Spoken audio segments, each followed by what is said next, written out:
Thanks. Thank you. For coming. Do you guys have certain things that you've gotten used to being in Kansas City that you just want to, when you're here, like certain food or a place? Barbecue, of course. Yeah. Do you have a favorite? Is it called Gaines? Gates? Gates. Yeah. That's the one we usually get, yeah. Gates. Are we getting that tonight? Presidential platter, yep. Good. Nice. You guys have been going for a long time. I mean, you've got at least 5 studio albums. And how do you keep things fresh? What keeps you going? I mean, the love of this music and our fans. You know, if you start to ever not feel it, you do a show and you just immediately feel so much emotion and love and from our fans that it's like it's infectious. It gets you back on track if you ever fall off. I mean, that's what happens to me. But I mean, after this many years, we're here because we really want to be here. It's not by happenstance. You better bloody well want it, because it's not the easiest thing to do. Yeah, we're not becoming millionaires, right? I mean, it had to be hard for you guys to like keep going. Were there different people or different obstacles just kind of in the industry that you had to? Yeah. Yeah, all that. From moment one, we were from day one. We were told that we would never be a band outside of a bar band in Los Angeles. That's about as good as we could hope to be. Yeah. I think when we passed the 10-year mark, it was a really proud moment for me, and I believe the rest of the band, because it's not easy to keep a band together for that long. But now it's almost 20. So from what Matt said, you know, he hit it on the head. You know, you love what you do. It's like it's our second family. And do you have this besides just the band, the people that are like your support system and people that you work with all the time, have they stayed your family, or do you have kind of a traveling group or troupe? No. Well, yeah. Couple not of for them. 20 years. There's nobody's been there since day one. Yeah. Nothing like that. There have been plenty of years where we were like, I would kill to even have one person that works for this band, because in the beginning it's just you. So, Yeah. like, everybody in this band does something different to help the whole thing go. But now we have roadies and people, and you know, we have one guy, the Badger, who's been with us for quite a while. But yeah, we don't turn over our people very much. I mean, we like to just kind of hold on to them if it works and keep trucking. What do you think it is that you've been able to find those people that you guys just click and meld and you're all kind of on the same passion? If that work for us? Yeah. Like Badger, like people that say no, I'm not going to do what you want, and screw you up. That makes your life exciting. Keeps it. I think it's like a family. You could just tell, and then he's just one of us now. You have a new album out now too. Coming out. We have a Coming new out. single we just released. How do you think that you'll just keep?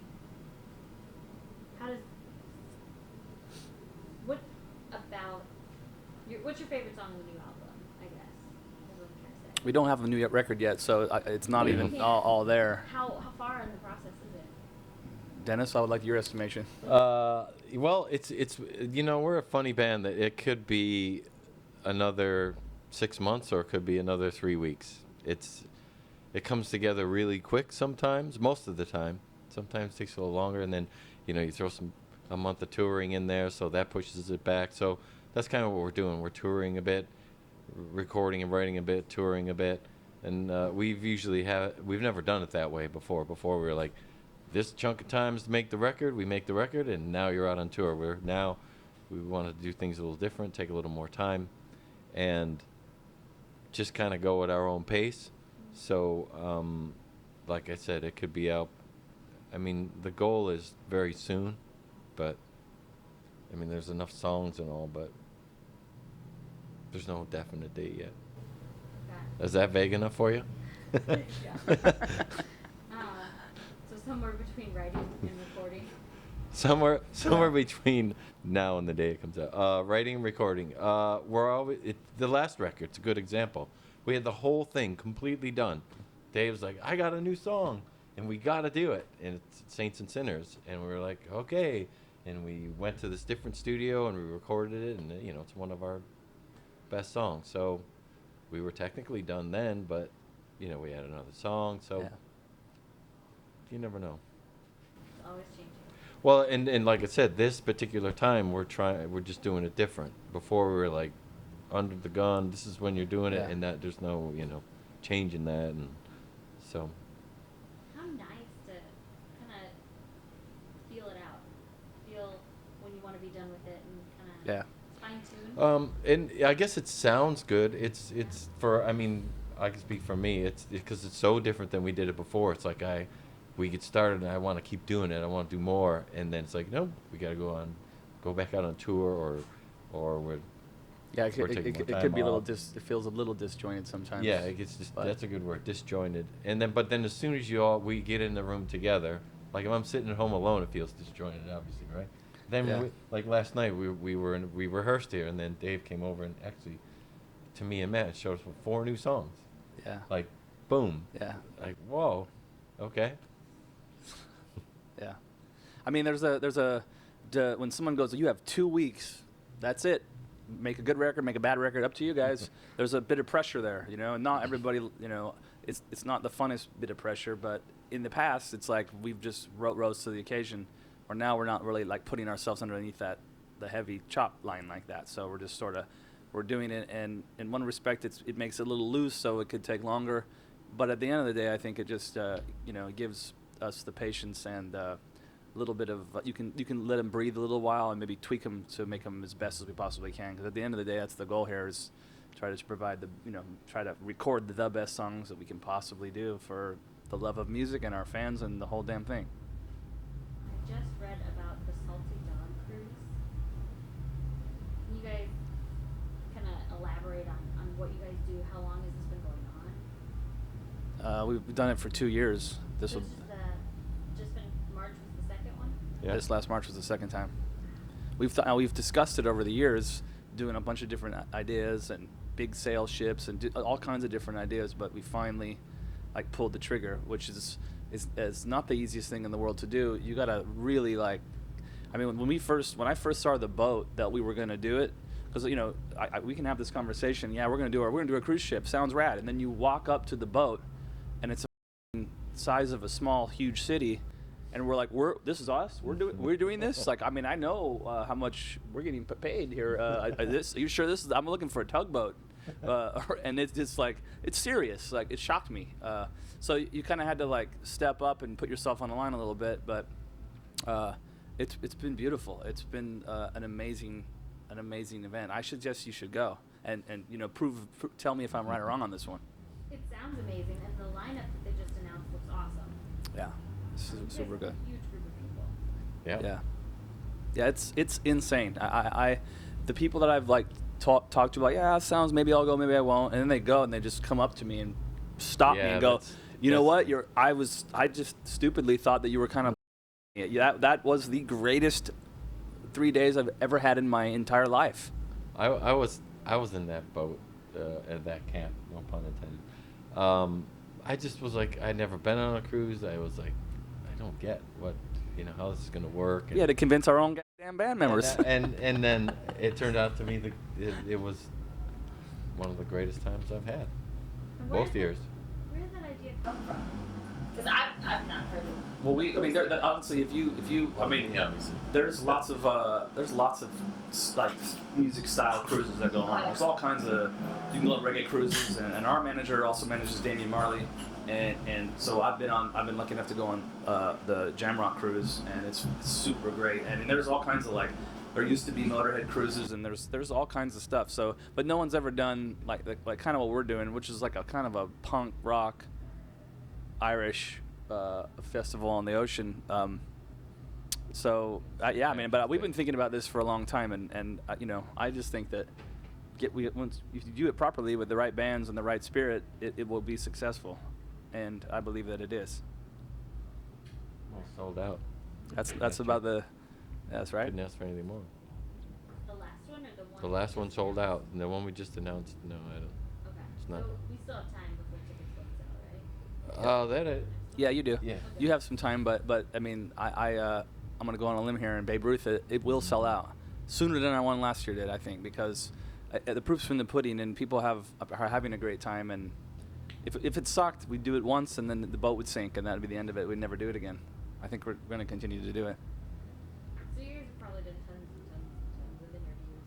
What do you want someone to ask you? What would you ask yourselves? I don't What know. year is that guitar there? No. It's very pretty. You know what? I have my list of things for you. Not what to ask me, is just not to ask me. When people ask me what my favorite color is, or like when you're a shamrock or when you're a leprechaun, do you just like idiotic like that, and then I'm like, it's not. We're not. Whatever. I have a bigger list of stuff like that than I do of what I want you to ask me. What about, are there things you guys still want to do, like a bucket list musically?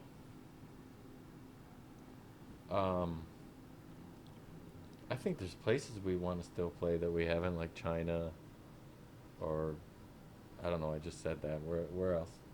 Oh, Cuba. I mean, it'd be great to play down there. South Africa. You know, We wanted to play a lot it of places we'd parts like of to still Africa. play. Mexico City. A lot of different places that we'd like to still go. And once we go, we've been to Brazil. We'd like to probably go back there again. Anywhere you go, you gotta you gotta go again. We were going to Australia for a little bit, but we got to get back over there and try to. It's just you have to keep yourself in the fight. You got to keep on playing and keep Right. on making yourself relevant. You want people to, I heard of that band, or I love that band. But if you don't go there in 10 years, like, I don't know who that is. You got to try to stay relevant. That's almost a generation, and now that nowadays, the way music is consumed, and right, you think. Dude, there Yeah, are people band. that are drinking beer with me that weren't even bloody well born Yeah. when we were starting the Yeah. band. So you're like, it's a little bit trippy, but you gotta stay. I think out in the world as much as possible, as much as Yeah. humanly possible. There's only so many days in a year, and it's a huge world. If you wanted to, you could just go on tour straight for 10 years and never take a day off, and play a different show every day. What keeps you going day in, day out? I mean, you guys have been at it for a long time, right? Food and water. Yeah. The Mixed necessities. with some JMO. Sleep. I was being funny. What do you mean keep you going? Like, getting out on stage every night. What is that feeling? Oh, it's exhilarating. It's the greatest job I think ever. Being, people just like paying money to see you and then going bonkers, having the time of their life. Some guy just came up to Matt. This happens often. His life was pretty horrible, and he was down, and like our music got him through it. And there's no bigger compliment or reward. So that keeps me going when you hear stuff like that. It's Yeah. a testament to you guys. And what That's a you're good putting out word. there. That's a testament to what we do and what we're about. I like that. Well said. Because I can guarantee you I'm going to be in the mosh pit tonight. So. Okay. Sweet. See you there. Anything else you can think of? So what's next from here? Where do you go? Missouri, the Point Fest. That's it, Point Fest. Yeah, I think you guys had a couple in Missouri still to go. right? Yeah, and then we're playing Springfield. Yeah. Yeah. This tour's all the Midwest and then the West. Is Vegas? Vegas. Is Vegas. the We're doing Texas, parts of Texas. parts of Texas, Oklahoma, and Missouri. Very cool. That's all I remember. Do you have anything on your radar that you want to stop in this city and see the biggest thimble? I don't know. In this city? No, just like as you're touring, things that you think. I wanna You stop know, and honestly, see. I mean, not off the top of my head. I mean, we've driven across this country thousands last of 20 times. years. So like, I've done it. I've seen it. I've seen the biggest thimble. It's there. It's pretty rad. But I'm not gonna. I'm just not looking for. That's not my day off now anymore. I'm just like, I'd like a hot jacuzzi and something decent to eat is really like my key thing. Museums are good, like Yeah. you were asking earlier. That's true. There's a Woody Guthrie one in Oklahoma City, or is it in Tulsa? Somewhere in Oklahoma. That's always good. Yeah. What's that? What's the venue that we play? The little famous venue. I love all that. Canes? Yeah. Haynes Ballroom. I like that. So yeah, things like that are fun to, because like you said, we've done it so many times, but a museum is always changing. Generally, I mean they're permanent things. And you can get lost in cities, huh, Dennis? Yeah, him and I have a knack for getting We were lost all over Paris before for like 9 hours. No socks. We got lost. We stupidly got off the bus and thought we'd go to the restroom real quick. And when we walked out, me and him, the bus took off. And we were in Bordeaux, and we didn't know where we were playing. We didn't know the name of the venue. So what do you do with no cell phone? And this was like 15 years ago or whatever, how many years ago. Like, we walked around trying to find people that even knew of us. And if they did, then be like, well, do you know what we're playing tonight? Because we don't know what we're doing. And they're like, no one speak English. And like, it was it was like a 9-hour event until we finally found some poor who was like, I think I've heard of you guys, and you may play at the club over here. And then we did. But that's exciting.